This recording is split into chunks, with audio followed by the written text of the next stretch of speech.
Quels sont les marchés aujourd'hui qui sont les plus porteurs pour vous? Eh bien, la nouveauté de ce semestre, c'est également le fait que nos marchés nous proposent d'importantes opportunités de développement, cœur de cible pour Veolia, et ceci dans toutes nos divisions, pour le compte de collectivités publiques. Dans l'eau, tout d'abord, par exemple, l'agglomération de Hong Kong s'est lancée dans un grand projet de rénovation complète du traitement des boues de ses stations d'épuration.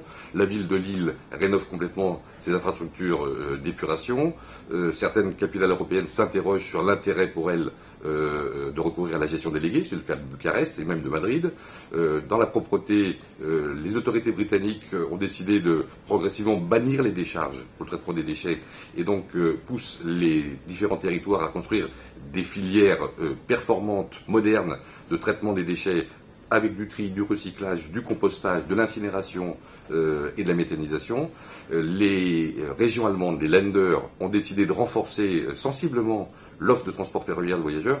Tout ceci, ce sont des activités cœur de métier, là où les dernières technologies de Veolia s'appliquent le plus. Alors en France, vous avez obtenu le renouvellement d'un important contrat avec le syndicat des eaux d'Île-de-France. C'est l'un des plus importants contrats de distribution. Est-ce que vous aviez prévu ce renouvellement ou est-ce que ça va avoir un impact positif sur vos comptes au cours des prochains semestres, des prochaines années? Est-ce que vous pouvez aussi nous dire dans quelles conditions vous avez obtenu ce renouvellement? Alors, ce contrat du syndicat des eaux d'Île-de-France, donc de la région parisienne en dehors de Paris, est effectivement le plus important contrat de gestion de l'eau en France. Ce n'est pas le plus important contrat du groupe, mais c'est le plus important contrat en France. Et nous l'exploitions depuis de longues années. Donc, bien évidemment, nous comptions bien renouveler ce contrat.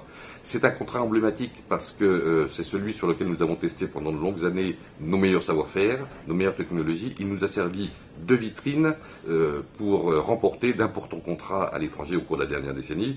Nous aurions sans doute peut-être pas gagné Berlin, ni Shanghai, ni Prague sans ce contrat d'Île-de-France. Est-ce que cette expérience que vous aviez acquise sur ce contrat vous a permis d'avoir un avantage par rapport à Suez, votre concurrent, qui lui était moins cher et qui donc proposait un prix moins cher au final pour les usagers?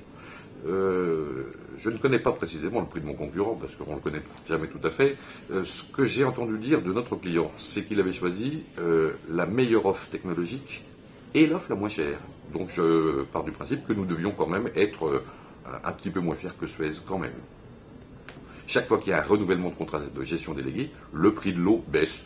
Il baisse en gros en moyenne sur la partie qui est confiée à l'entreprise, en moyenne de 10%. Ça sera le cas vraisemblablement sur l'Île-de-France également.